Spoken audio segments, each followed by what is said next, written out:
you. Thank you. Good afternoon, Wisconsin. Good afternoon, everyone. Thank you. It is good to be back. Thank you all very much. Can we please hear it for Leah and her extraordinary story and leadership? Thank you. And I do believe our teachers do God's work. They teach other people's children, and God knows we don't pay them enough. Let's thank her. And it is so good to be here and be back with so many extraordinary leaders, including my friend, the great governor of Wisconsin, Tony Evers. He's here somewhere. My dear friend, Senator Tammy Baldwin.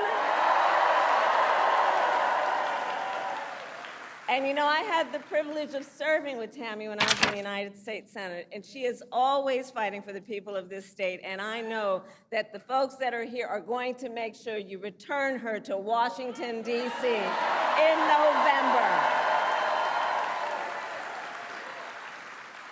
Yes, we are going to elect her back to Washington, D.C. It is so good to be here also with Lieutenant Governor Sarah Rodriguez, Attorney General Josh Cole, Wisconsin Secretary of State Sarah Godlewski, County Executive David Crowley, Mayor Cavalier Johnson, and the great State Party Chair Ben Wickler,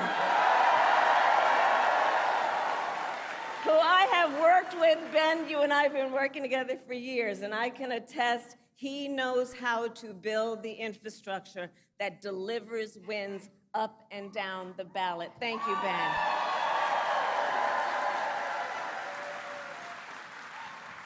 So it is good to be back in Wisconsin, and it is great to be in Milwaukee.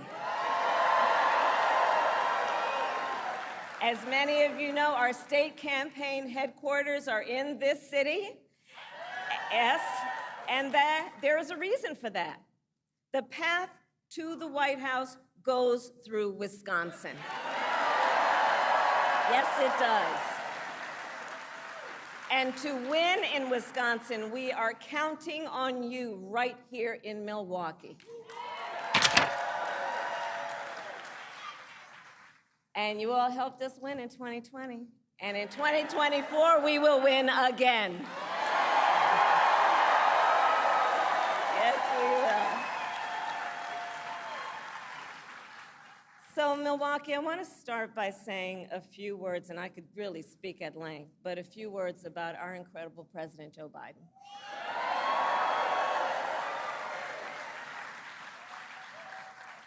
It has truly been one of the greatest honors of my life to serve as Vice President to our President Joe Biden. Joe's legacy of accomplishment over his entire career and over the past 3.5 years is unmatched in modern history.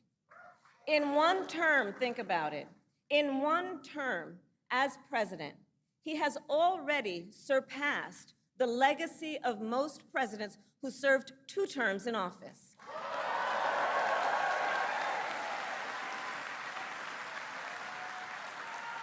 And I know we are all deeply, deeply grateful for his continuing service to our nation. And it is my great honor to have Joe Biden's endorsement in this race.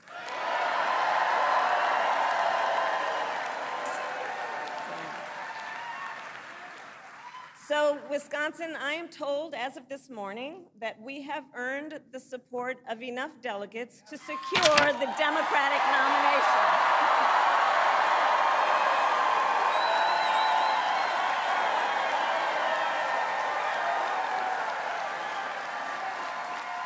And I am so very honored, and I pledge to you, I will spend the coming weeks continuing to unite our party so that we are ready to win in November.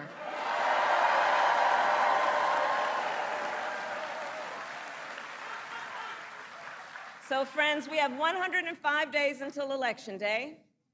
And in that time, we've got some work to do. But we're not afraid of hard work. We like hard work, don't we? And we will win this election. Yes, we will.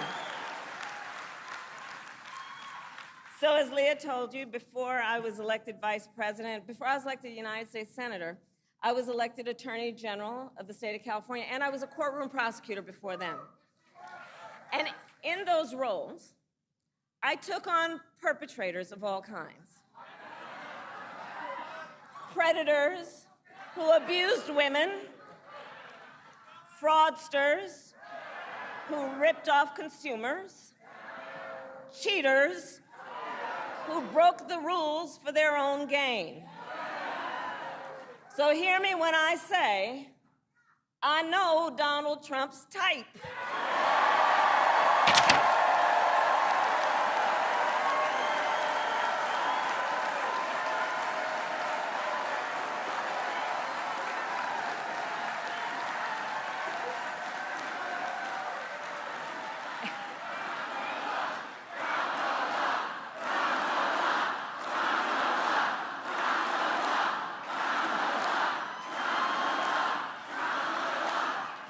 And in this campaign, I promise you, I will proudly put my record against his any day of the week.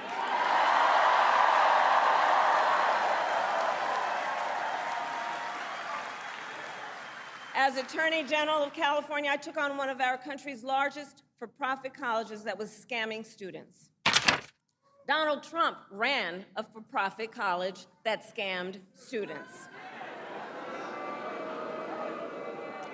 As a prosecutor, I specialized in cases involving sexual abuse.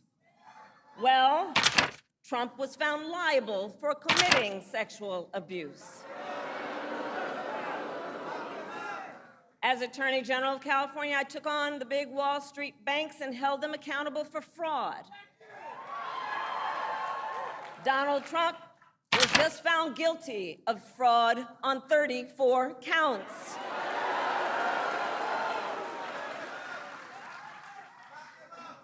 But let's also make no mistake, this campaign is not just about us versus Donald Trump. This campaign is about who we fight for. This is about who we fight for. Just look at how we are running our campaigns. So Donald Trump is relying on support from billionaires and big corporations. And he is trading access in exchange for campaign contributions.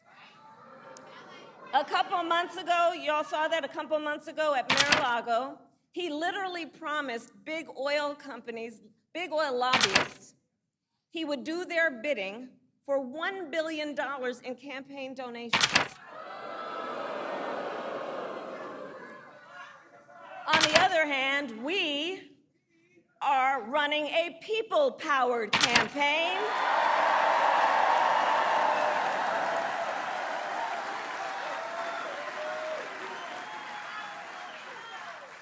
And we just had some breaking news. We just had the best 24 hours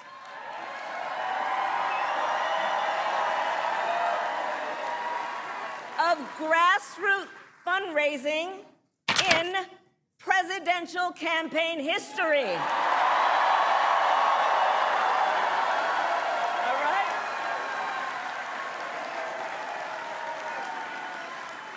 And because we are a people-powered campaign, that is how you know we will be a people-first presidency.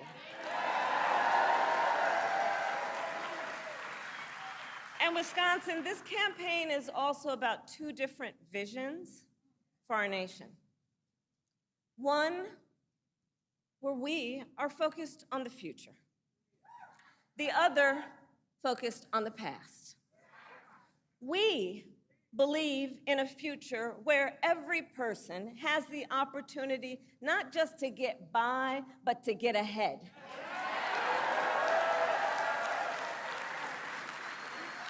A future where no child has to grow up in poverty. Where every worker has the freedom to join a union.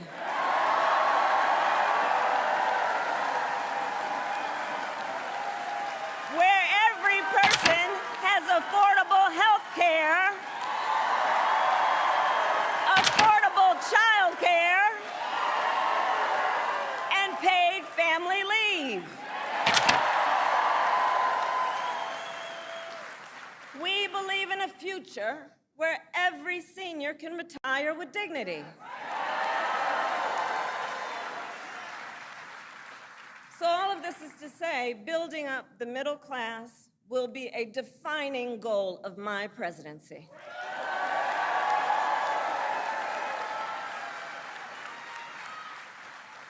Because here's the thing we all here, Wisconsin, know. When our middle class is strong, America is strong.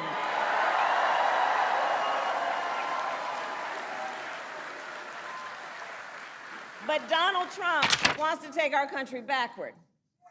He and his extreme Project 2025 agenda will weaken the middle class. Like, we know we got to take this serious thing. Can you believe they put that thing in writing? Read it. It's 900 pages. But here's the thing. When you read it, you will see Donald Trump intends to cut Social Security and Medicare. He intends to give tax breaks to billionaires and big corporations and make working families foot the bill. They intend to end the Affordable Care Act and take us back then to a time when insurance companies had the power to deny people with pre-existing conditions. Remember what that was like? Children with asthma, women who survived breast cancer, grandparents with diabetes. America has tried these failed economic policies before, but we are not going back. We are not going back. Not going back. We're not going back. We are not going back. We're not going back. We're not going back. And I'll tell you why we're not going back. Because ours is a fight for the future. And it is a fight for freedom. Generations of America's, generations, and we have to remember this, the shoulders on which we stand, generations of Americans before us led the fight for freedom. And now, Wisconsin, the baton is in our hands.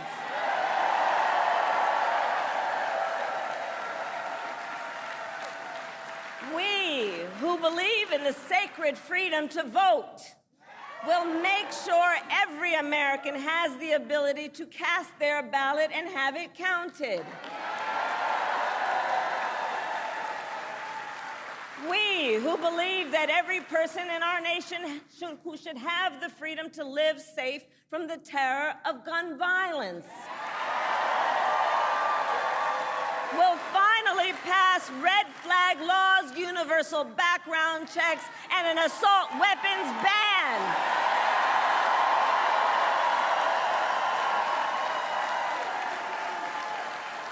And we, who believe in reproductive freedom, will stop Donald Trump's extreme abortion bans because we trust women to make decisions about their own body and not have their government tell them what to do.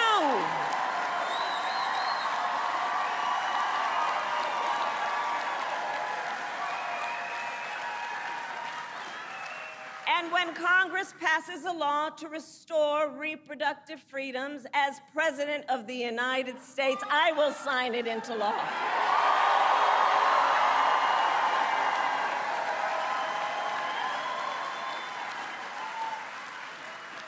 So Wisconsin, ultimately in this election, we each face a question. What kind of country do we want to live in? A country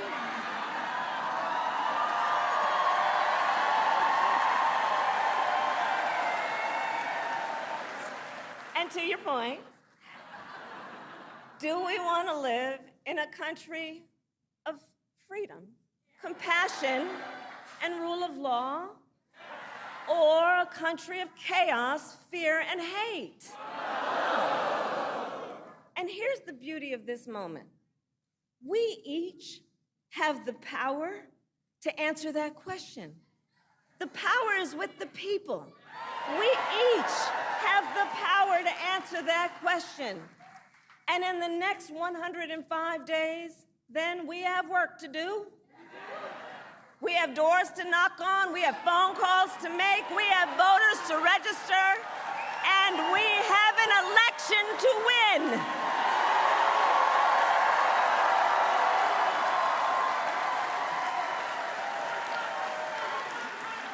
So, Wisconsin, today I ask you, are you ready to get to work?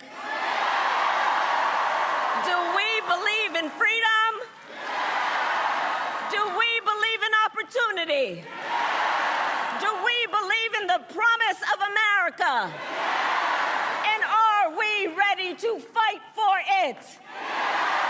And when we